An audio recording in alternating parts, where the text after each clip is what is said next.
अबला मिट्टी के बालकबा लिहो बनबा इसे लोग के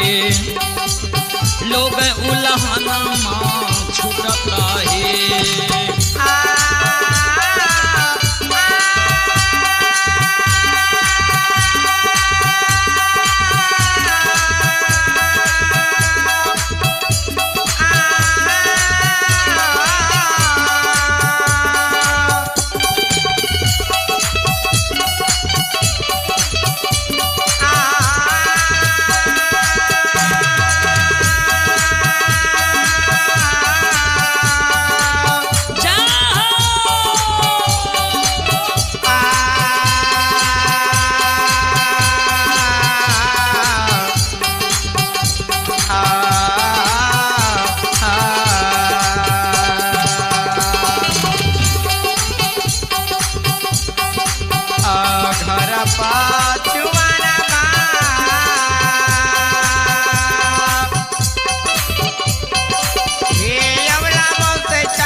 लेहो बनवा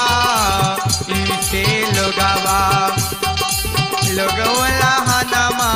छुटता है। माँ जगत जननी जगदम्बे भवानी के शब्द सुन के अबला के आंख से आंसू जाए छे माँ ए मैया अपने जे कहे छे माँ मिट्टी के बालक बना ले मिट्टी के बालक से माँ हमर उल्हन उपराग छूटता है ए माँ आ मिट्टी के बालक बा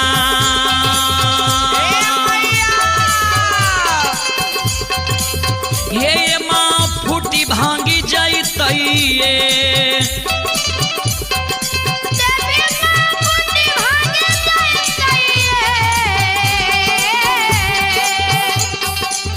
माता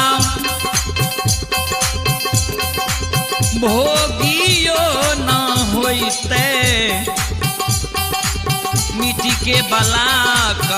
बासे लोगवा लोग उल्हना माँ देते है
घर पछुआर में कमार भाई रहे छे जा तू काठ के बालक बनवा ली हो अवला काने छे माँ ए देवी माँ आ काठ के बालक बा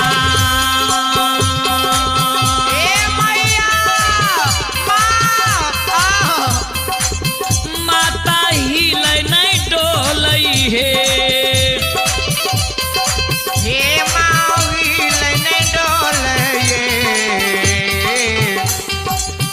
माता नहीं करे छे मुखा से जाबा बसे कोना कना उलहनमा छुटत हे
सकले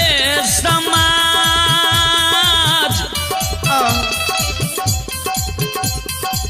समाज बा आबूसा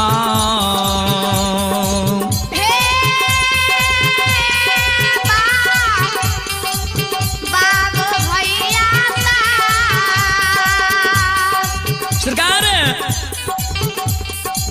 अवला के शब्द सुन के माँ कहल के हे अवला अवला चल जा सोनार भैया के यहाँ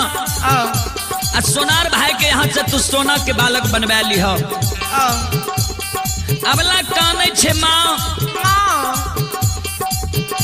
सोना बहुत कीमती मूल्यवान वस्तु है माँ सोना के बालक हमरा रहे देते चोर चोरा लेते हे माँ अपने जो माँ हमरा संतान नहीं देवे नहीं हमर फरियाद लेवे तो यहीं के चरण में आए माँ हम ईट मट से कपार फोड़ के मर जाब माँ जगत जनी नी अवला के समझावे छे हे अवला नहीं खाना सुना अवला हे सलखो आधीरज धारा धीरा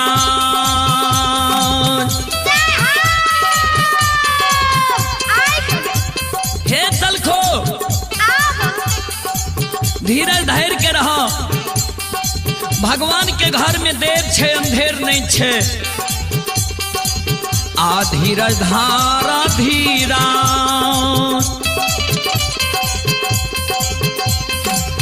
अवला बन्हियो धैरा जबाए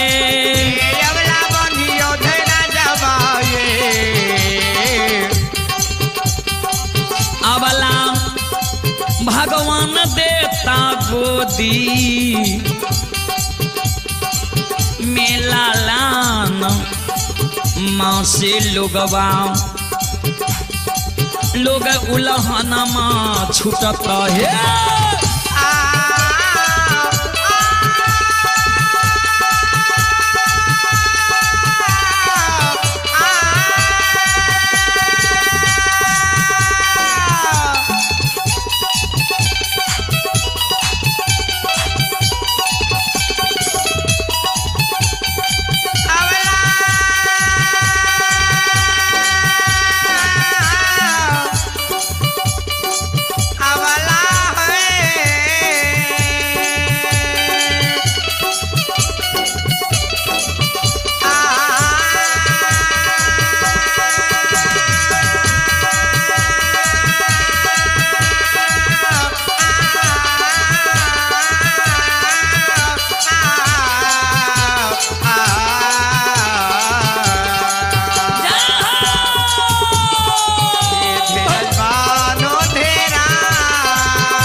भगवान देता गोदी मेला